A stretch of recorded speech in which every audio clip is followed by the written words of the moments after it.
की जय। जय जय श्री स्कंद पुराणे रेवाखंडे श्री सत्यनारायण व्रत कथायां जाया संपूर्ण मंगलम भगवान विष्णु मंगलम गरुड़ध्वजा मंगलम पुंडरीकाक्षो मंगलाय तनो हरि।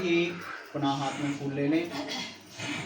श्रुतवाचो अथान्यश्च प्रवक्ष्यामि कृतं येन पुरा तजाकच्चित् काशी प्रेरमे आसीत् विप्रोदि निर्धना श्री सूर्य बोले हे ऋषियों जिन्होंने प्राचीन काल में व्रत किया है उनका इतिहास कहता हूँ। आप सब ध्यान में सुंदर काशीपुरी नगरी में एक ऐसी निर्धन ब्राह्मण निवास करता था। वह भूख और प्यास से बेचैन होकर हर समय दुखी रहता था। ब्राह्मणों से करने वाले श्री भगवान ने उसको दुखी देखकर एक दिन बूढ़े ब्राह्मण का रूप धारण कर निर्धन ब्राह्मण के पास जाकर बड़े आदर से पूछा, हे ब्राह्मण, तुम हर समय दुखी होकर पृथ्वी पर क्यों घूमते हो? श्रेष्ठ ब्राह्मण, अपनी बता, मुझसे कहो, मैं सुनना चाहता हूँ, कष्टों से घिरे। उस ब्राह्मण ने कहा, मैं निर्धन ब्राह्मण हूँ, भिक्षा के लिए पृथ्वी पर मारा पड़ता हूँ। हे भगवान, यदि आप इससे मुक्ति पाने का कोई भी उपाय जानते हो तो कृपया आप मुझे बताएं। वृद्ध ब्राह्मण का रूप धारण किए श्री विष्णु भगवान बोले, हे ब्राह्मण, श्री सत्यनारायण भगवान मनवांछित फल देने वाली है, इसलिए तुम उनका विधि पूर्वक पूजन करो, जिसके करने से मनुष्य सब दुखों से मुक्त हो जाता है। निर्धन ब्राह्मण को व्रत का संपूर्ण विधान बताकर व्रत ब्राह्मण का रूप धारण किए श्री सत्यनारायण भगवान अंतर ध्यान हो गए। व्रत ब्राह्मण ने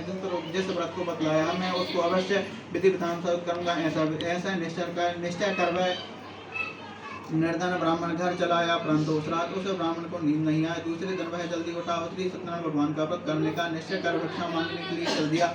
उस दिन उसे भिक्षा में अधिक धन मिला, जिससे उसने पूजन का सामान खरीदा और अपने घर आकर परिवार के साथ विधि पूर्वक श्री सत्यनारायण भगवान का व्रत किया, जिसके करने से वह निर्धन ब्राह्मण सब कष्टों से मुक्त होकर के अति धनवान हो गया। उस समय से वह ब्राह्मण प्रतिमास व्रत करने लगा। श्री सत्यनारायण भगवान के व्रत को जो शास्त्र विधि के अनुसार श्रद्धा पूर्वक करेगा वह सब विघ्नों से मुक्त होकर के मोक्ष को प्राप्त करेगा। ऐसे तरह नारद जी से श्री सत्यनारायण भगवान का कहा हुआ यह व्रत मैंने तुमसे कहा। हे श्रेष्ठ ब्राह्मणों, आप और क्या सुनना चाहते हैं, मुझे कहें। तब ऋषियों ने कहा, हे मुनीश्वर, संसार में इस ब्राह्मण से सुनकर किसने इस व्रत को किया है, हम सब सुनना चाहते हैं मुनियों से। ऐसा सुनकर श्री सूर्य जी ने कहा, मुनियों, जिस प्राणी ने इस व्रत को किया है उन सब की कथा सुनो। एक समय वह धनी ब्राह्मण परिवार के साथ विधि के अनुसार अपने घर पर श्री सत्यनारायण भगवान का व्रत कर रहा था।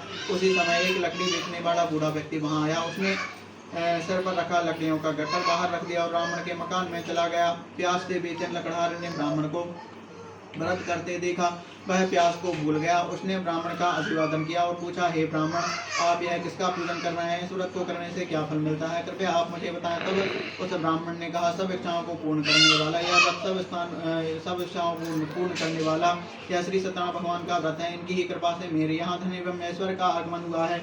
ब्राह्मण से इस व्रत के बारे में जानकर वह लकड़हारा अत्यंत प्रसन्न हुआ। भगवान का चरणामृत लेकर और भोजन करने के पश्चात वह अपने घर को चला गया। और फिर अगले दिन लकड़हार ने अपने मन में संकल्प किया कि आज नगर में लकड़ी बेचने से जो धन मिलेगा उसी से श्री सत्यनारायण भगवान का श्रेष्ठ व्रत करूंगा। मन में ऐसा विचार कर वह बूढ़ा लकड़हारा लकड़ियों का गट्ठर अपने सिर पर रख जिस नगर में धनवान लोग रहते थे ऐसे सुंदर नगर में गया। उस दिन उसे उन लकड़ियों का दाम पहले दिनों से चौगुना मिला। तब वह बूढ़ा लकड़हारा बहुत प्रसन्न होकर पटके के लिए शक्कर की दूध दही और गेहूं का चूर्ण इत्यादि श्री सत्यनारायण भगवान के व्रत की सभी सामग्री लेकर अपने घर आया। उसने परिवार के साथ विधि विधान के अनुसार भगवान का पूजन एवं व्रत किया। इस व्रत के प्रभाव से वह बूढ़ा लकड़हारा धनवान से और संसार के समस्त सुख भोग कर अंत में वैकुंठ धाम को चला गया। बोलिए सत्यनारायण भगवान की जय। जय जय श्री स्कंद पुराणे श्री सत्यनारायण व्रत कथायां द्वितीयोऽध्यायः सम्पूर्णः। मंगलम भगवान विष्णु मंगलम गरुड़ध्वजा मंगलम पुंडरीकाक्षो मंगलाय तनो हरिः। स्तुतवाचो पुनरग्रे प्रवक्ष्यामि श्रद्धं मुनिसत्तमा पुराचो विद्वांसो नामो पश्चाति महामति। श्री सूर्य जी बोले, हे श्रेष्ठ मुनियों, अब मैं